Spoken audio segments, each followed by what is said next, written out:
ভাঙবো না তো।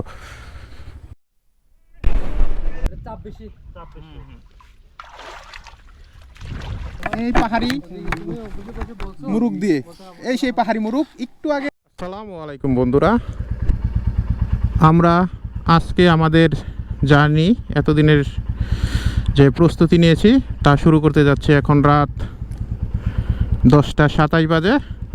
আমাদের ফার্স্ট মিট আপ পয়েন্ট হবে ঢাকা উত্তরা খিলক্ষেত, তারপর আমরা মিট আপ করবো কাঞ্চন ব্রিজ। দেখা যাক বন্ধুরা, আমরা যেতে থাকি আর পর্যায়ক্রমে আপনাদের সাথে সব কিছু শেয়ার করা হবে।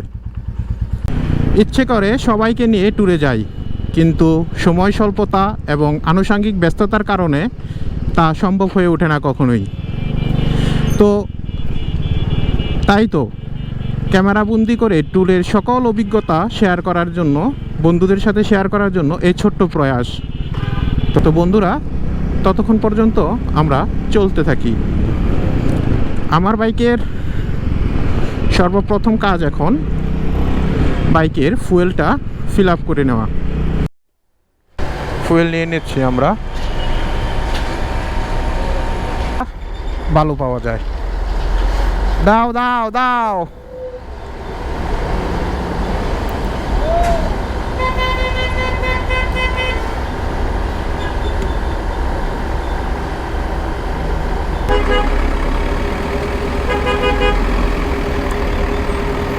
একটু চলে এসেছি, দেখা যাক আমার রাইডারগুলো কোথায় আছে, তাদের এখন ফোন দেই। বন্ধুরা, অবশেষে আমার সেই বন্ধু তানবীর, যে সবসময় রাস্তা ভুল করে, এবং আমার সেই প্রোম্যাক্স রাইডার জালালউদ্দিন ভুইয়া, যে সবসময় আমাদের রেখে চলে যায়, তারা পৌঁছাইছে। ভাই, আপনি রওনা দিয়েছেন কয়টায়? রাস্তায় প্রচুর জ্যাম, রাস্তায় গাড়ি রাস্তা উল্টা চালায় ব্লক। উনি 9টায় রওনা দিছে বলতেছে, তার মানে 9:30টার পরে রওনা দিছে, 11টায় চলে আসছে। 1.5 ঘন্টায় উনি ময়মনসিংহ থেকে চলে আসছে। তাহলে কিভাবে চালায় এটা আপনারা চিন্তা করেন, বাকিটা পরে বলি। এটা আমার বন্ধু তানবীর। আমরা কোথায় যাচ্ছি? ইনশাআল্লাহ। চলেন তাহলে রওনা দেই। নেক্সট মিট আপ আমাদের কোথায়? কাঞ্চন। হ্যাঁ, ফুয়েল নেওয়া আছে।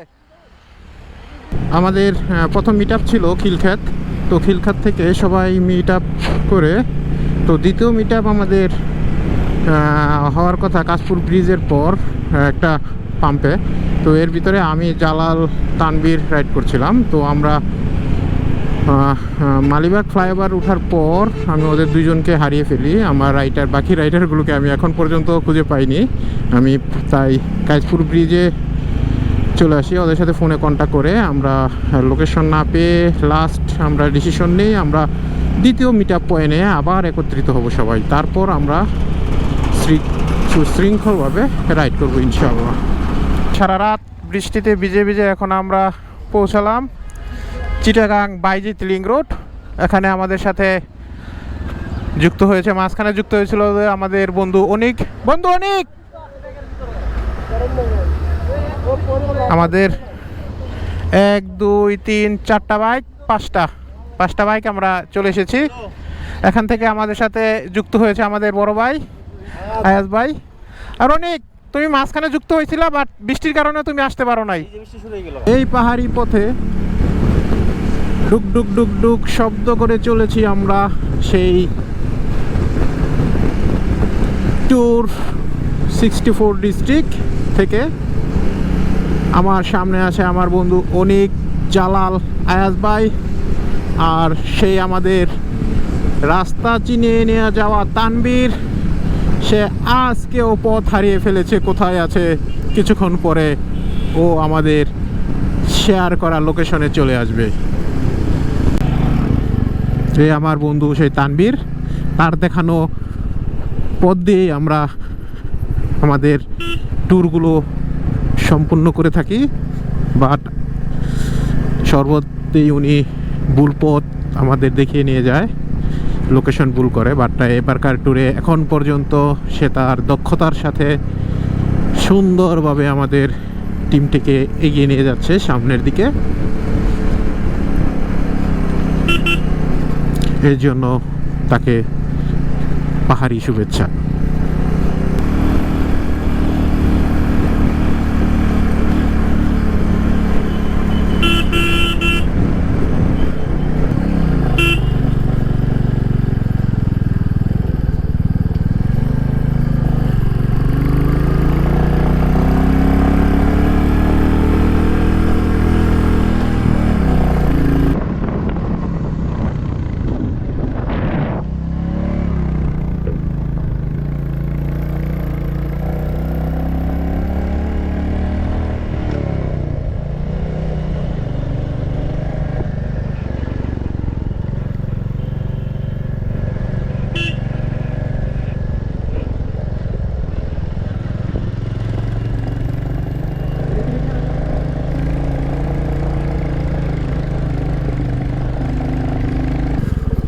বন্ধুরা মেঘ দেখেন, মেঘ মেঘ, আমরা এখন মেঘের ভিতরে চলে এসেছি। শুধু মেঘ আর মেঘ। কালকে সারাদিন ভিজেছি বৃষ্টিতে, আজকে সেই বৃষ্টির উৎপত্তিস্থল মেঘের কাছে চলে এসেছি। তার জানি না ক্যামেরাতে কতটা দেখা যাচ্ছে মেঘের ছোঁয়া, বাট খালি চোখে স্পষ্ট, খুবই অসাধারণ দৃশ্য।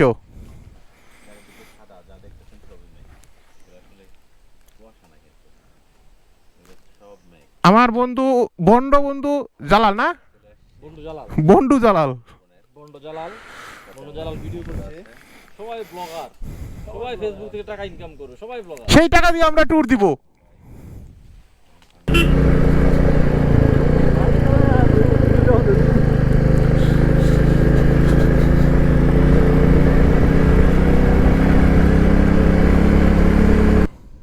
বন্ধুরা সবাই দেখেন কি সুন্দর ভিউ।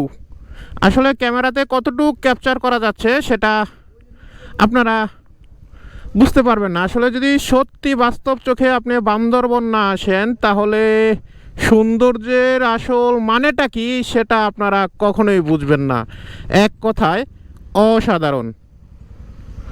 এই সেই ওয়াই জংশন, বামে নীল রুমা চলে যাবে, ডানে চলে যাবে নীলগিরি।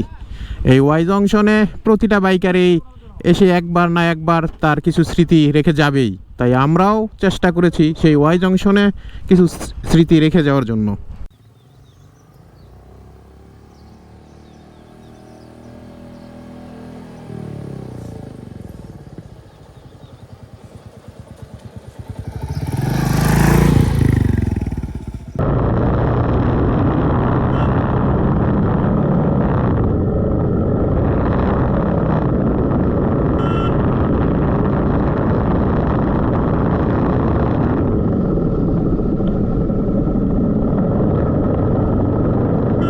স্বপ্ন যে সত্যি হয় মানুষের, সেটা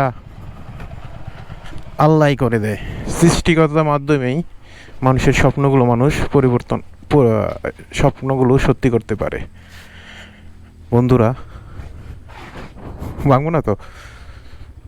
দৃশ্য আসলে কতটা সুন্দর হতে পারে আমাদের এই প্রকৃতি, সেটা বলে বোঝানো সম্ভব না। অসাধারণ অসাধারণ অসাধারণ।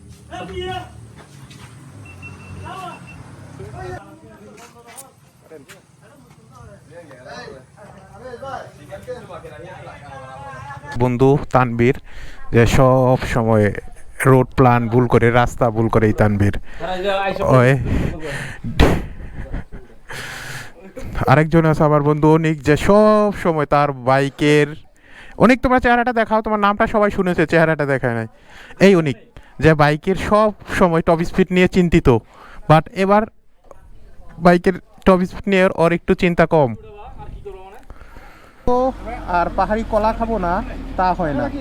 যাই হোক, সকালের নাস্তা আর পাহাড়ি ফল খাওয়া দুইটা একসাথেই হয়ে গেল।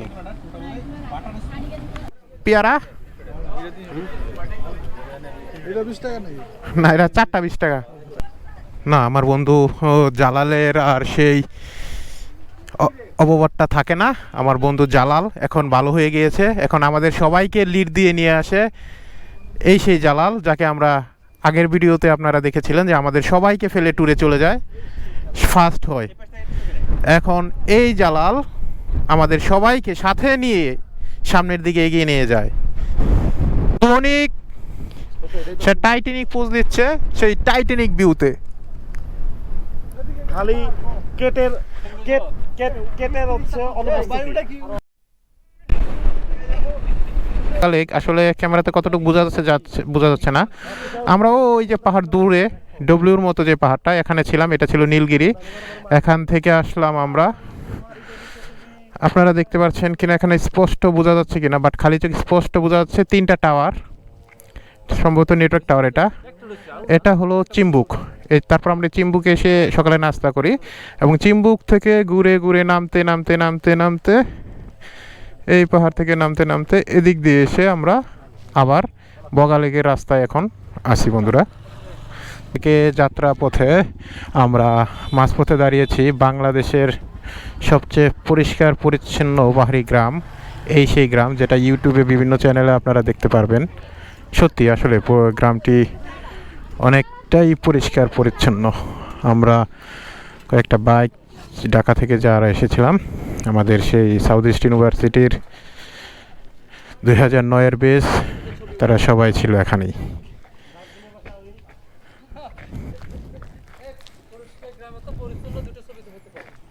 পরিষ্কার গ্রামে পরিচ্ছন্ন ছবি, এ হলো আমাদের গাইড। দাদা, আপনার নামটা? সাফল বড়ুয়া। সাফুল বড়ুয়া দাদা।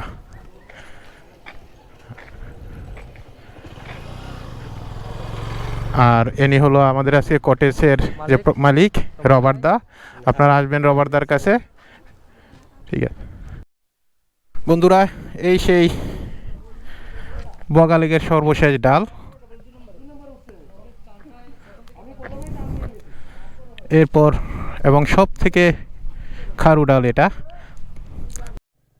আমাদের সেই কাঙ্ক্ষিত বাংলাদেশের সব থেকে হাইস্ট রোড ট্রেকিং করে আমরা চলে এসেছি সেই বগালেক। দেখা যাচ্ছে এই সেই বগালেক, যার জন্য এত কষ্ট করা, এত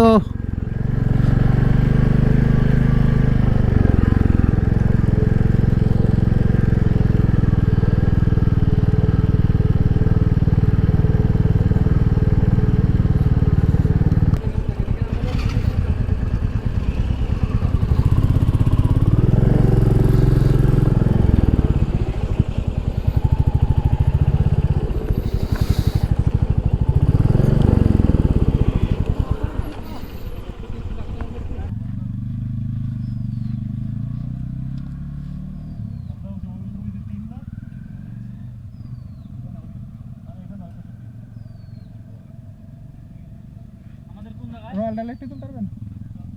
উড়ে দেবো মনে 10 কেজি তুলতে নেই। আজকে আমাদের লাঞ্চ হবে এই পাহাড়ি মুরগ দিয়ে। এই সেই পাহাড়ি মুরগ একটু আগে এখন এটা আমরা জবাই করব। ওই পাহাড় থেকে ধরে নিয়ে এসেছে আমাদের একজন ভাই, জালাল ভাই সাথে ছিল ধরার ক্ষেত্রে, এবং আমি জবাই করব এটা। এখন আপনারা দেখবেন কিভাবে জবাই করা হয়, মুরগ কিভাবে জবাই করা লাগে। হ্যাঁ চলেন ভাই, সেলফি নিয়ে নি। পাহাড়ি মুরগের কথাও বোঝা যাচ্ছে না। এই তানভীর ভাই, তানভীর ভাই আসেন, এদিকে আসেন। এনেন ওয়াইড হয়ে দাঁড়াও, আরে আমাদের তো দেখাই যায় না।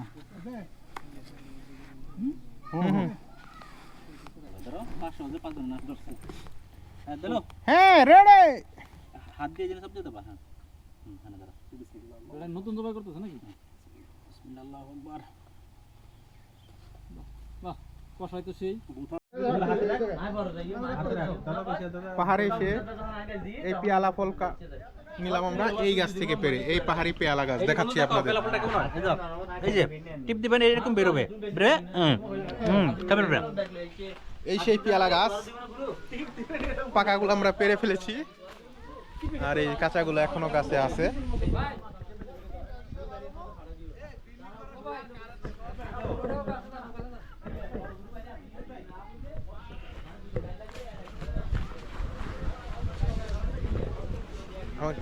এই যে আপনার পেয়ালা ফল গাছ, এটা বড় হয়নি এখনো, এটা বড় হবে। আমরা ওই গাছ থেকে পেরেছি।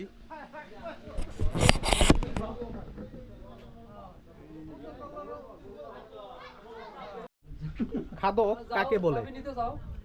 1 কেজি পরিমাণ পেয়ালা ফল খেয়ে ফেলেছে আমি ছাড়া কাউকে চাবি দেওয়া হবে না আমার টিমের। খাদক জালাল। উনি খেয়েছে কতগুলো দেখবেন। এই যে এটাকে এভাবে করতে হয়, এভাবে করতে হয়, এভাবে করে তারপর হচ্ছে এভাবে খেতে হয়। আমার খাবার বিল আছে, টাকা শেয়ার করতে হবে না। এই পরিমাণ চলে যেতে বলে তো চলে যেতে পারবো না, লোকগুলো কমতে করতে হবে তো। এই পানিটা ভার পানি ভাই, এটা চাপ বেশি। আমরা করে নিয়ে চলে যাবো। আচ্ছা দিদি, আমাদেরকে একটা সুযোগ দিচ্ছে, মন চাইলে ওই কাটে দিতে পারবেন। আন্টি চলে গেছে। হ্যাঁ দিদি, আমাদেরকে একটা সুযোগ দিচ্ছে।